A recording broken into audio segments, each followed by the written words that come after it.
El acontecer de América Latina, Estados Unidos y el mundo con Red Mundial de Noticias. A través de Radio Cántico Nuevo. Red Mundial de Noticias con Johnny Romero. Comienza ahora. Hola, ¿qué tal? Aquí está la información en Red Mundial de Noticias. Hoy es viernes 27 de marzo de 2026.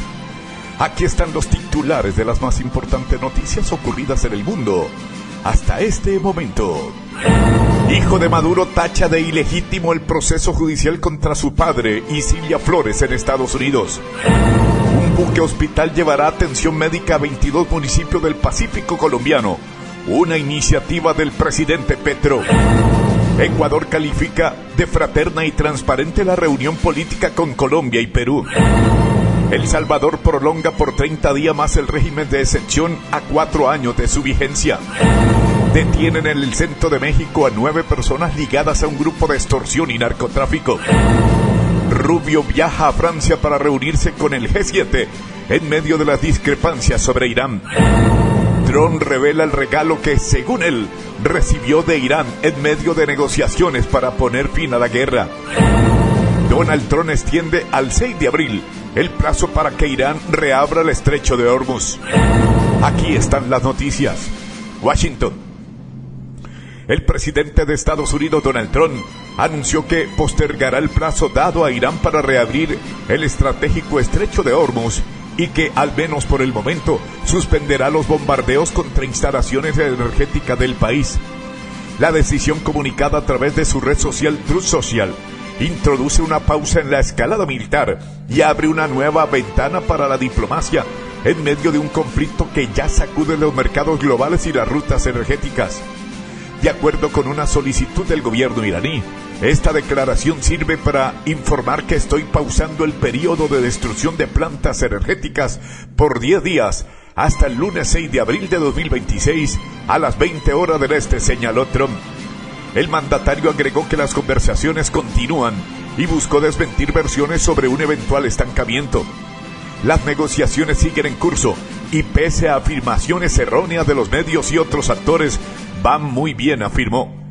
Horas antes, el presidente negó durante su primera reunión de gabinete desde el inicio de la ofensiva conjunta con Israel estar desesperado por alcanzar un acuerdo y combinó amenazas con gestos de apertura diplomática. Hoy leí una noticia que decía que estoy desesperado por lograr un acuerdo. No me importa, dijo Trump ante los periodistas. Al mismo tiempo, insistió en que Irán está debilitado y rogando por una salida negociada, pese a las reiteradas negativas de Teherán. Quieren lograr un acuerdo porque han quedado hechos mierda, afirmó, al tiempo que aseguró que la campaña militar avanza con rapidez. París. El ministro de Exteriores de Rusia, Sergei Lavrov, negó que su país esté pasando información de inteligencia a Irán contra objetivos de Estados Unidos en respuesta a las acusaciones de la jefa de la diplomacia europea, Kaja Kallas, durante la reunión ministerial del G7 celebrada en la localidad francesa de Cernay-la-Ville. Mantenemos relaciones muy estrechas con Irán, en particular un acuerdo en materia de armamento. Hemos suministrado material militar a Irán, pero no podemos aceptar las acusaciones que se nos hacen de transmitir inteligencia a Irán, manifestó Lavrov en una entrevista difundida por el canal público France 2, traducida al francés desde el ruso. Durante la reunión de los ministros de Exteriores del G7, Kallas pidió a Estados Unidos que presione a Rusia, no solo para negociar un fin justo para la guerra de Ucrania, sino también porque Moscú está ayudando a Irán a atacar a países vecinos y bases estadounidenses. Rusia está ayudando a Irán con inteligencia para poner en la diana a estadounidenses, para matar a estadounidenses. Y Rusia está ahora también apoyando a Irán con drones para poder atacar países vecinos y también bases militares de Estados Unidos, dijo Kallas en la reunión. Lavrov, por su parte, insistió en que los ataques a Irán son una violación del derecho internacional. No es solo a Irán a quienes hemos defendido, aunque sea un socio estratégico, que no un aliado, sino un socio con el que tenemos un acuerdo. Lo que defendemos es, en primer lugar, el derecho internacional. y no puedo imaginar que los franceses, que tradicionalmente resaltan su apego al derecho internacional, no vean lo que está sucediendo, señaló. El jefe de la diplomacia rusa fue preguntado sobre si la invasión rusa a Ucrania iniciada en 2022 no pone también una violación del derecho internacional. La diferencia es que la República Islámica de Irán no ha infringido ninguno de sus compromisos, especialmente en lo relativo al programa nuclear, afirmó Lavrov, quien aseguró que Ucrania había violado todos los acuerdos posibles con la ayuda de sus protectores occidentales, sin precisar de qué acuerdos se trataba. El ministro de 76 años también fue evasivo a la hora de responder una pregunta sobre las víctimas civiles ucranianas causadas por los ataques rusos. Nosotros nunca apuntamos a objetivos que sean exclusivamente civiles. Washington. El presidente de Estados Unidos, Donald Trump, afirma que el gobierno iraní le ha obsequiado 8 petroleros completamente cargados a los que se le permitió pasar por el estrecho de Hormuz bajo bandera pakistaní esta semana, como un gesto de buena fe en las conversaciones para poner fin a la guerra que él mismo inició hace casi 4 semanas. La extraña revelación se produjo después de que le preguntaran sobre los comentarios que había hecho 2 días antes durante la ceremonia de juramento del recién nombrado secretario de Seguridad Nacional, Marwan Mullid. El crítico comentario indicaba que había recibido un regalo de Teherán durante las negociaciones del alto al fuego. Durante una reunión de gabinete bastante divagante ayer, Trump reveló el supuesto regalo cuando se le preguntó a principio de semana a qué se refería con el presente. Tras ser preguntado sobre su anterior afirmación, declaró a los periodistas que Irán había ofrecido la valiosa carga en el marco de las conversaciones indirectas en curso, facilitadas actualmente por Islamabad. Dijeron que para demostrarlos que eran confiables y sólidos, nos iban a entregar 8 barcos de petróleo, 8 grandes barcos de petróleo. Esto fue hace 2 días y zarparán hoy. Trump dijo que no había pensado mucho en la oferta durante los 3 días siguientes, hasta que vio un reportaje en Fox News sobre 8 petroleros a los que se le había permitido pasar por el estrecho. Dije, bueno, supongo que tenían razón, eran reales, y creo que tenían bandera pakistaní. Y añadí, parece que estamos tratando con la gente correcta, dijo. El presidente agregó que Teherán pedía disculpas por algo que habían dicho y ofreció 2 buques cisternas más para un total de 10 barcos completamente cargados. Su afirmación de haber recibido como regalo 10 camiones cisternas llenos de petróleo se produjo días después de que dejara estupefactos a los miembros de su propio personal al alegar que Teherán le había dado un regalo muy grande por un valor tremendo de dinero. Washington. Varios representantes republicanos en el Congreso de Estados Unidos han mostrado su preocupación estos días por la gestión de la guerra de Irán por parte de la Casa Blanca, dado que preguntas que han planteado sobre los objetivos y costos de esta intervención, incluyendo si habrá participación de tropas terrestres, no han recibido respuesta alguna. Distintos legisladores republicanos han acudido esta semana a reuniones informativas clasificadas con funcionarios del Pentágono en el Capitolio y han lamentado no haber recibido detalles cruciales sobre los pasos a seguir. El republicano Mike Rogers de Alabama, presidente del Comité de Servicios Armados, aseguró que los altos funcionarios no habían proporcionado detalles básicos sobre el alcance y la dirección de la campaña militar. Queremos saber más sobre lo que está pasando, dijo el señor Rogers, inusualmente irritado a los periodistas. Simplemente no estamos obteniendo suficientes respuestas. En la misma línea sobre la falta de información, se manifestaron los senadores republicanos Mitch McConnell de Kentucky y Jerry Moran de Kansas y Lisa Murkowski de Alaska. Funcionarios del Pentágono se negaron a detallar cuándo o cómo podrían utilizarse las fuerzas terrestres estadounidenses en Irán, según fuentes de The New York Times. La representante republicana Nancy Mace aseguró que enviar tropas estadounidenses a una situación de peligro no es una decisión que tomemos a la ligera. En este momento no estamos convencidos de que sea necesario y no la apoyaremos. Washington. El secretario de Estado de Estados Unidos, Marco Rubio, partió hacia Francia para participar en la reunión de ministros de Exteriores del G7, en medio de discrepancias con sus aliados por la postura sobre la guerra con Irán. Preguntado por la prensa, el jefe de la diplomacia estadounidense aseguró que no le preocupa tener una fría recepción por parte de los representantes de Alemania, Canadá, Italia, el Reino Unido y Japón, con los que se reunirá. No trabajo para Francia, ni para Alemania, ni para Japón. Me llevo bien con todos ellos a nivel personal y trabajamos con esos gobiernos, pero a quienes me interesa hacer felices es a los estadounidenses. Trabajo para ello, declaró.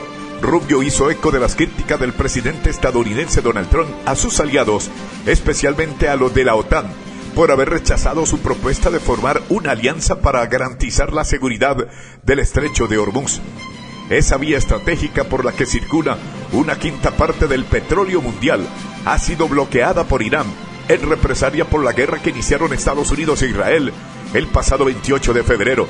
A Estados Unidos se le pide constantemente que ayude en guerras, y lo hemos hecho, pero cuando tuvimos la necesidad no tuvimos respuestas positivas de la OTAN. Algunos líderes dijeron que Irán no era la guerra de Europa. Pues bien, Ucrania no es nuestra guerra, y sin embargo, hemos contribuido a ese conflicto más que nadie, afirmó Rubio. El secretario de Estado añadió que Estados Unidos casi no utiliza el estrecho de Hormuz, y es que es el resto del mundo el que tiene un gran interés en que se desbloquee. Atención, Ciudad de México. Autoridades mexicanas detuvieron en Ciudad de México a 9 personas que formaban parte de un grupo delictivo dedicado al narcomenudeo, extorsión, robo en diferentes modalidades, secuestro y delincuencia organizada. De acuerdo con un comunicado, miembros del Gabinete de Seguridad ejecutaron 5 cateos en inmuebles ubicados en las alcaldías Gustavo Madero y Azcapotzalco, así como en el municipio de Tultitlán, en el Estado de México, donde lograron la detención de los diferentes sujetos.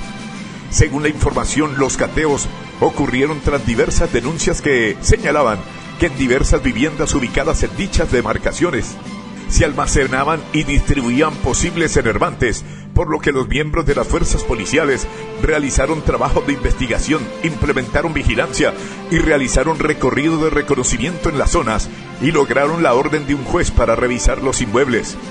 En una primera intervención en la alcaldía de Gustavo Madero, los miembros de seguridad lograron decomisar en un inmueble 2 cargadores abastecidos, 2 teléfonos celulares, una bolsa con droga conocida como cristal, 26 bolsitas con marihuana, 163 con cocaína, además de 1 kilo de la misma sustancia dentro de una caja y 2 vehículos. También detuvieron a 2 hombres de 41 y 45 años y una mujer de 19 años. Ciudad de México. El director de la Junta de Agua Potable, Alcantarillado y Saneamiento de Irapuato, Roberto Castañeda, murió asesinado ayer en un ataque armado en Irapuato, en el central estado mexicano de Guanajuato, según informó el gobierno municipal. La agresión ocurrió mientras Castañeda circulaba en su vehículo en Irapuato, localidad de más de 400,000 habitantes y la segunda más grande de Guanajuato, de acuerdo con el comunicado oficial. Tras un reporte al sistema de emergencias, cuerpos de seguridad y servicios médicos acudieron al lugar y confirmaron el fallecimiento de el funcionario. Ciudad de México. La violencia volvió a sacudir a México con un caso que ha generado conmoción nacional. Un adolescente de 15 años asesinó a balazos a 2 profesoras dentro de una institución educativa privada en Lázaro Cárdenas, en el estado de Michoacán, después de haber anticipado el ataque a través de publicaciones en redes sociales. El joven, identificado como Osmer H., ingresó a la preparación Antón Macarenco y abrió fuego contra las docentes apenas comenzó la jornada académica. Minutos antes, había difundido en sus redes sociales varios videos en los que aparecía sosteniendo un fusil AR-15 y un arma de alto poder restringida al uso de las Fuerzas Armadas, pero frecuentemente utilizada por estructuras criminales en ese país. En una de sus publicaciones, según reportaron medios locales, el adolescente escribió una frase inquietante: "Hoy es el día". San Salvador. La Asamblea Legislativa de El Salvador, dominada por el partido gobernante Nuevas Ideas, NI, aprobó ampliar por 30 días más el régimen de excepción para combatir a las pandillas, con lo que la polémica medida implementada desde el 27 de marzo de 2022 cumplirá 4 años de vigencia entre la aceptación de buena parte de la ciudadanía y denuncias de violaciones a los derechos humanos.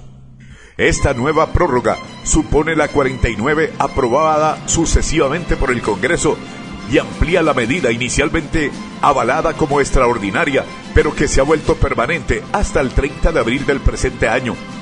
La justificación para la ampliación aprobada con los votos de 57 diputados de 60 en el órgano legislativo es la aún existente de grupos terroristas que, de no erradicarse por completo su accionar, permitiría un retroceso a los logros obtenidos, según el decreto leído durante la sesión plenaria. La Habana. Puedo hacer lo que quiera con Cuba, anunció Donald Trump a mediados de marzo de este 2026. No sería el primer presidente de Estados Unidos con esas ansias de expansión, según el historiador Michael Seuske, profesor del Centro de Estudios sobre la Dependencia y la Esclavitud de la Universidad de Bonn. Ya a mediados del siglo XIX, Estados Unidos puso sus ojos en la isla, dice. Cuba no está en venta. Por aquel entonces, Cuba aún era una colonia de España. En 1820, Thomas Jefferson, el tercer presidente de aún joven país, declaró que había que aprovechar la primera oportunidad para anexionar a Cuba a Estados Unidos. En 1848, James Polk, el 11º presidente de Estados Unidos, ofrece a los españoles $100 millones por Cuba. Pero según se dice, la potencia colonial contestó a Estados Unidos que prefería hundir la isla en el mar. España quería aferrarse a una de sus pocas colonias que le quedan en ultramar. Solo 6 años después, los diplomáticos estadounidenses redactan un documento secreto. Tienen derecho a tomar Cuba por la fuerza si España sigue negándose a vender la isla, pero nada de eso sucede. Todos esos planes se basan en la llamada Doctrina Monroe. En ella, el presidente James Monroe había enviado un mensaje a las potencias coloniales europeas. América para los americanos. Aparentemente, se trataba de la soberanía de la joven nación en América del Norte y del Sur, pero los Estados Unidos ya llevaban tiempo en plena expansión, y no era lógico recoger por fin la manzana que estaba a solo 160 kilómetros de la Florida, es decir, prácticamente a la puerta de casa. En 1898, por fin, surge un pretexto para tomar la isla.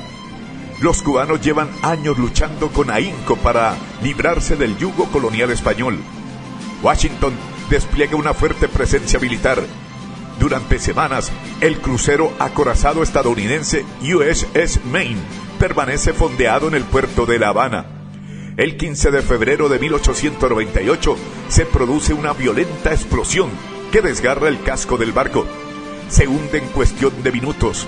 ¿Fue culpa de un incendio latente que llegó a la sala de municiones? ¿O fueron los españoles quienes torpedearon el barco, como afirman los Estados Unidos? No está demostrado. Nunca hubo pruebas de que fuera un acto deliberado, dice el historiador alemán Michael Seuske. Estados Unidos le declara la guerra a España y Cuba se convierte en un semiprotectorado.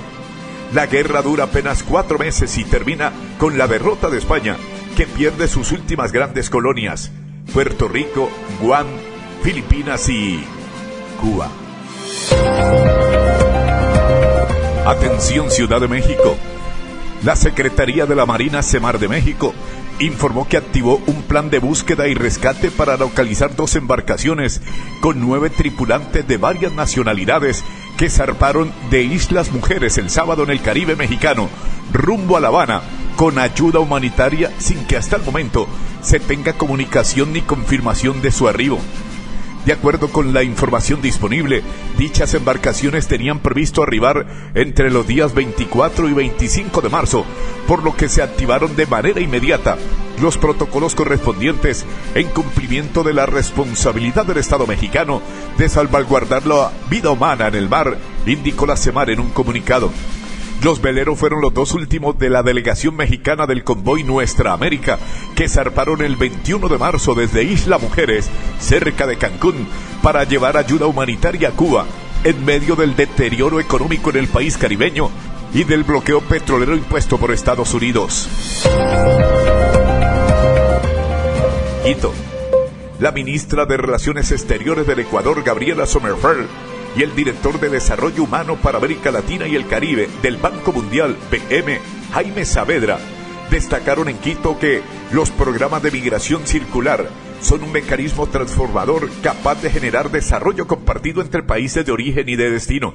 Lo hicieron durante el conversatorio titulado El futuro de la migración laboral y la movilidad del talento humano en América Latina, en el que participaron también delegados de España, República Dominicana y Colombia, así como representantes del sector privado y aliados estratégicos comprometidos con una movilidad humana segura, ordenada y regular. Sommerfeld comentó que ante los desafíos migratorios de gran magnitud que enfrenta América Latina, la respuesta no puede limitarse a la gestión de flujos, sino que debe implicar también gobernanza, liderazgo regional y soluciones que pongan a las personas en el centro. Recordó que Ecuador constituyó en noviembre de 2022 la Oficina Técnica de Migración Circular y en enero de 2025 institucionalizó la Dirección de Migración Circular, con lo que consolidó la migración laboral circular como política pública sostenible y de largo plazo, no como una iniciativa pasajera, sino como un compromiso de Estado. Quito. La ministra ecuatoriana de Relaciones Exteriores y Movilidad Humana, Gabriela Sommerfeld, calificó de fraterna y transparente la reunión política que mantuvieron en Lima delegados de su país y Colombia para tratar de solucionar la guerra comercial en la que están inmersos. La reunión entre los vicecancilleres fue muy cordial, fraterna y clara, transparente, dijo a la prensa al destacar el apoyo para facilitar el diálogo de Gonzalo Gutiérrez, secretario general de la Comunidad Andina CAN, el organismo de integración conformado por Bolivia, Colombia, Ecuador y Perú. Sommerfeld comentó que en la cita revisaron todos los puntos que el mes pasado analizó en Quito con su homóloga colombiana Rosa Villavicencio y subrayó que el encuentro en Lima se enmarcó en lo político. Hay la voluntad política de avanzar en la agenda y en los puntos tratados en aquella reunión. Indicó al anotar que la próxima reunión, aún sin fecha, será técnica. En las reuniones no solo tratan asuntos comerciales, aranceles, transporte y entre otros, sino también energéticos, despacho de energía y el uso del oleoducto ecuatoriano para transporte de petróleo colombiano. Buenaventura, Colombia. El buque hospital Bencos Biojó zarpó desde el puerto colombiano de Buenaventura con el objetivo de llevar atención médica a 22 municipios costeros del Pacífico en una iniciativa del presidente Gustavo Petro para garantizar el acceso a la salud para comunidades con dificultades de conectividad. El coordinador médico del barco, Sammy Quiñones, explicó que la participación en esta iniciativa representa más que un orgullo, una felicidad infinita, al poder llegar a territorio donde el acceso a la salud es limitado y los ciudadanos tienen dificultades para recibir atención de mediana y alta complejidad. La embarcación diseñada para navegación costera y fluvial recorrerá territorios de los departamentos del Valle del Cauca, Cauca y Nariño, en los que espera beneficiarse a decenas de miles de personas que históricamente han enfrentado barreras geográficas y de infraestructura para recibir atención médica oportuna. Quiñones señaló que el equipo médico implementará un modelo de atención preventivo, predictivo y resolutivo, con el propósito de cerrar brechas en los servicios y mejorar los indicadores de mortalidad en esas regiones. Caracas, Venezuela. El diputado venezolano Nicolás Maduro Guerra tachó de ilegítimo e ilegal el proceso judicial contra su padre Nicolás Maduro y la esposa de este, Cilia Flores, quienes enfrentan su segunda audiencia en un tribunal de Nueva York tras ser capturado durante un ataque militar en Caracas y acusado de cargos relacionados con narcotráfico. En un acto organizado en apoyo a Maduro en Caracas y tras el inicio de la audiencia, el dirigente chavista dijo que el proceso, en su origen, es ilegítimo e ilegal, por lo que pidió elevar la voz por la verdad, la justicia, la paz y por la libertad de su padre y de Flores, también diputada. Hoy Venezuela y el mundo se levantan para elevar la voz más poderosa que pueda tener un ser humano y una sociedad, que es la verdad. Y aunque sean poderosos en medio de comunicación e intenten imponer narrativas, nosotros con la verdad real, con los hechos, siempre encontramos un huequito para colarnos, dijo. Brooklyn, New York. El derrocado presidente venezolano Nicolás Maduro apareció sonriente ante un tribunal de Nueva York, donde no tomó la palabra en su segunda comparecencia desde su captura por parte de Estados Unidos.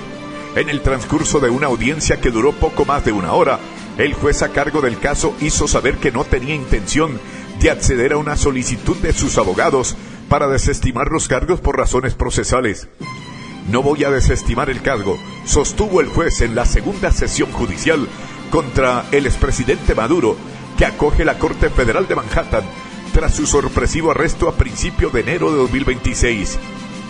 El juez Herrstein ha pedido al fiscal adjunto Gil Wirtza que averigüe si Maduro y su esposa Cilia Flores disponen de otras formas de hacer frente a los gastos, una vez tampoco se ha permitido al gobierno de Venezuela sufragar el litigio.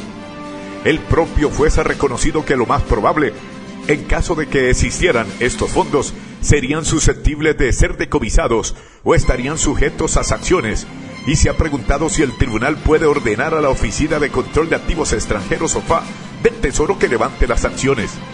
En respuesta, el fiscal adjunto ha persuadido al juez de no permitir que Maduro y su esposa pudieran utilizar los fondos del gobierno venezolano para pagar el juicio.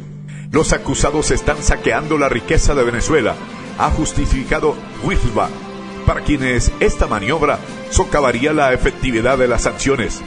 Procesado por narcotráfico junto con su esposa Cilia Flores, de 69 años, el antiguo hombre fuerte de Venezuela, de 63 años, se mostró relajado, sonriente, con su uniforme gris de preso, tomando notas, conversando con sus abogados a través de un intérprete y lanzando miradas a los bancos de prensa. Amigos oyentes, por el día de hoy llegamos al final de Red Mundial de Noticias. Mi amigo personal Federico Santiago y Johnny Romero les acompañamos. Les invitamos el próximo lunes a nuestra emisión diaria de noticias. Feliz fin de semana para todos. Hasta pronto. Bye.